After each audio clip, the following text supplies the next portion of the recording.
વિકાસની વરવી વાસ્તવિકતા જાણવા માટે લાખણી તાલુકાના બનાસકાંઠા જિલ્લાનું લાખણી તાલુકો અને ત્યાં આવેલું એક ધરણવા ગામ જે ગ્રુપ ગ્રામ પંચાયત શેરગઢમાં આવેલું છે અને આ ગામનો અત્યાર સુધી આઝાદીના 70 વર્ષ બાદ પણ વિકાસથી વંચિત છે અને કેમ વિકાસથી વંચિત છે તેને લઈને આપણે ગ્રામજનો સાથે અનેક ચર્ચાઓ કરશું.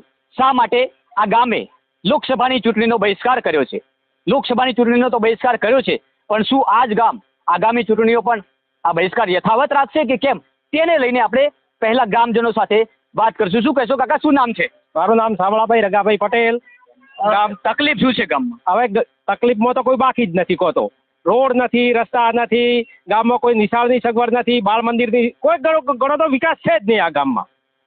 શું કરવું જોઈએ વિકાસ? હવે વિકાસ માટે તો કોઈ આ અધિકારીઓ આવે છે પણ કોઈ અમને તો આપણે કઈ જાય છે પણ કોઈ કરતા છે નહીં. અધિકારીઓ તો ચિઠ્ઠીના ચાકર હોય છે, એમને તો અધિકારી નહીં પણ અમારા ચોંટેલા જે પ્રતિનિધિ આવે છે, ભલે કોઈ બી પ્રતિનિધિ હોય, ઉપરથી ઠેઠ નીચે સુધી કોઈ સરપંચથી લઈને સાંસદ સુધી કોઈ બી અધિકારી આવે છે, ભાઈ આપણે ચોંટેલા પ્રતિનિધિ આવે છે, એ અમારા ગામનું કામ કરતા નથી.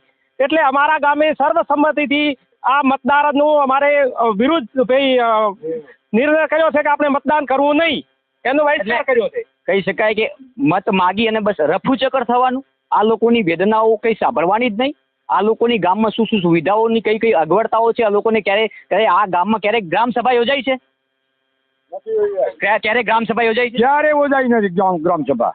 તો આ મુદ્દાને લઈને તમે શું કહેશો? ગ્રામ સભા કેમ નથી યોજાઈ? ગ્રામ સભા યોજતા જ નથી. આ ગામને અંધારામાં રાખ્યું જ છે. ગ્રામ સભા ના યોજાય ત્યાં સુધી ઉપર તંત્રને, વહીવટી વિભાગને કે સરકારને ખબર શું પડે કે આ ગામમાં શું શું તકલીફો છે? એ તકલીફો તો અમે આખું ગામ ભેગું થઈને રજૂઆત કરી, બાકી કોઈ ગામ સભા નથી થતી ને કોઈનું કોઈ સાંભળતું જ નથી અત્યાર સુધી. માત્ર અહીંયા જે મત માગવા આવે છે એમનો વિકાસ થયો, પરંતુ આ ગામનો વિકાસ ના. શું નામ છે આપનું? મારું નામ ઈશ્વરભાઈ ભીમાભાઈ પ્રજાપતિ. ઈશ્વરભાઈ, ગામે ચૂંટણીનો બહિષ્કાર કર્યો છે. આમ તો કહી શકાય કે આપણો હક છે, મતદાન કરવું એ આપણો અધિકાર છે.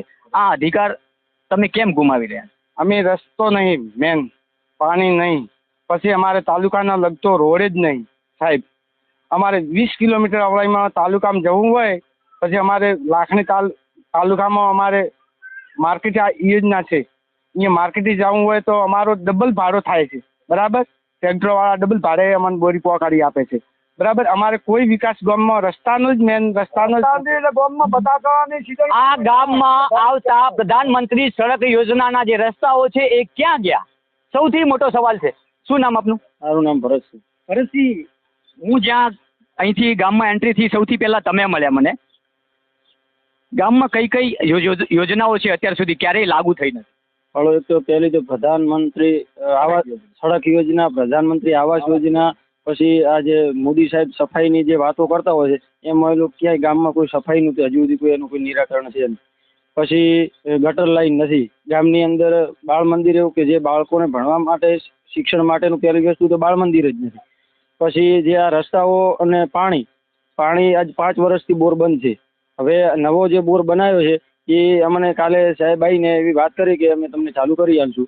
તો એનું શું પરિણામ આવે છે, અને જો આ મુદ્દાઓનું સોલ્યુશન નહીં આવે તો આ ચૂંટણીનો તો બહિષ્કાર કરીએ જ છીએ, પણ આવનારી બધી ચૂંટણીઓનો અમે બહિષ્કાર કરશું. કહી શકાય કે ગામમાં કઈ સુવિધાઓ છે અને કઈ નથી, પરંતુ અહીંયા તો કોઈ સુવિધાઓ જ નથી. એટલે સુવિધાઓની તો મારે વાત જ શું કરવી? પ્રધાનમંત્રી ગ્રામ સડક યોજના જે સરકારમાંથી લાગુ કરવામાં આવી છે, ગામથી ગામને જોડતા અનેક રસ્તાઓ બન્યા છે, તો આ ગામના રસ્તાઓ ગયા ક્યાં? આ ગામમાં સૌથી મોટી વિકટ પરિસ્થિતિ પાણીની પણ છે, અને હવે આવ્યો છે સામે ઉનાળો, તો આ ઉનાળામાં આ લોકો પાણી પીવા ક્યાં જશે? સ્કૂલની વાત કરવામાં આવે તો અહીંયા પણ એટલી બધી પાણીની વિકટ પરિસ્થિતિ છે કે ગ્રામજનો સ્કૂલમાં પાણી ભરી ડબલા ભરીને એ બાળકોને, વિદ્યાર્થીઓને પીવડાવતા હોય છે. આ તે કેવી વિકટ પરિસ્થિતિ? આ છે આ ગામના વિકાસની વરવી વાસ્તવિકતા. કાકા, છે પાણીની મુશ્કેલી કેવી? પાણીની મુશ્કેલી સાહેબ ખૂબ છે. હું લાલાભાઈ રામસિંહભાઈ પરમાર બોલું છું. પાણીની ખૂબ તકલીફ છે. અમારા લોટા લઈને બાપડાનો પીવા હોય. ગામનો સરપંચનો શીખે બધાને ખબર છે કે આવી વખત છે આ પારસી. અત્યાર સુધી ચૂંટાયેલા પ્રતિનિધિઓએ આ ગામ માટે શું કર્યું એ સૌથી મોટો સવાલ છે, અને આ બોલવું પણ ખૂબ જરૂરી છે. જો ના બોલીએ તો જો અત્યાર સુધી કદાચ આ ગામ નહીં બોલ્યું હોય એટલે જ આ પરિસ્થિતિ વિકટ બની છે. આજે જે આ ગામ તૈયાર થયું છે, ચૂંટણીનો બહિષ્કાર કર્યો છે, અત્યારે લાગી રહ્યું છે કે લોકસભાની ચૂંટણીનો બહિષ્કાર કર્યો છે, શું આગામી ચૂંટણીનો આજ યથાવત રહેશે, કામ નહીં થાય? હા, અમે આ વખતે આ ચૂંટણીનો બહિષ્કાર કરીએ છીએ, પણ જો અમારા મુદ્દાઓ છે જે શાળાના પછી રસ્તાઓના, બાળ મંદિરના, પાણીની જેવી સમસ્યાઓ છે, જો એનું કોઈ નિરાકરણ આવશે નહીં તો અમે આગામી બધી ચૂંટણીઓનો અમે બહિષ્કાર કરશું અને કોઈ ચૂંટણીનો અમે વોટિંગ કરીશું નહીં. આંગણવાડી કેટલા વર્ષ ત્યાં બન્યા? આંગણવાડીને 30 વર્ષ થઈ ગયા, 30 વર્ષ ઉપર. તો 30 વર્ષની જે ઉંમરના અહીંયા આ ગામમાં યુવાનો હશે એમને તો ખબર જ નહીં કે આંગણવાડી ક્યારે બની છે. તો આ કેવી બરવી વાસ્તવિકતા, આ કેવો વિકાસ? એક બાજુ આઝાદીના 75 વર્ષની ઉજવણીઓ થઈ રહી છે, ગૌરવ હોવું જોઈએ, ઉજવણો થાય, પરંતુ આ ગામ એમાં સામેલ કઈ રીતે થાય કે ગામનો વિકાસ જ નથી થયો? તો જે રીતે છેલ્લા કેટલાય સમયથી, શું નામ છે આપનું? શરવણભાઈ મગન. આ જ ગામના છો? આ જ ગામના. કેવી પરિસ્થિતિ ગામની? ખૂબ અધિકારી એવું છે કે ખૂબ પરિસ્થિતિ છે અમારી. ખરાબ પરિસ્થિતિ. ખરાબ. આપનું નામ શું? મારું નામ પોપટભાઈ પ્રજાપતિ. પોપટભાઈ, કેવી પરિસ્થિતિ ગામની? ગામની પરિસ્થિતિ બે હલાકી છે.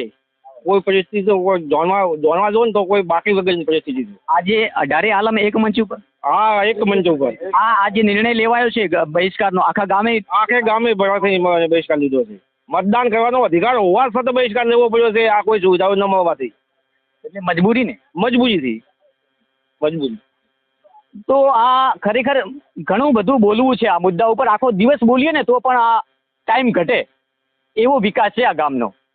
તો અહીંયા આવનારા જે તમામ અધિકારીઓ છે, વહીવટી વિભાગ છે, સરકારના પ્રતિનિધિઓ છે, અત્યાર સુધી ગ્રામ પંચાયતમાં ચૂંટેલા જે સરપંચો છે, જે વહીવટી વિભાગમાં ચૂંટાયેલા જે પ્રતિનિધિઓ છે, એમને આ કંઈ દેખાયું જ નહીં હોય, આ ગામમાં અત્યાર સુધી કોઈ આવ્યું જ નહીં હોય.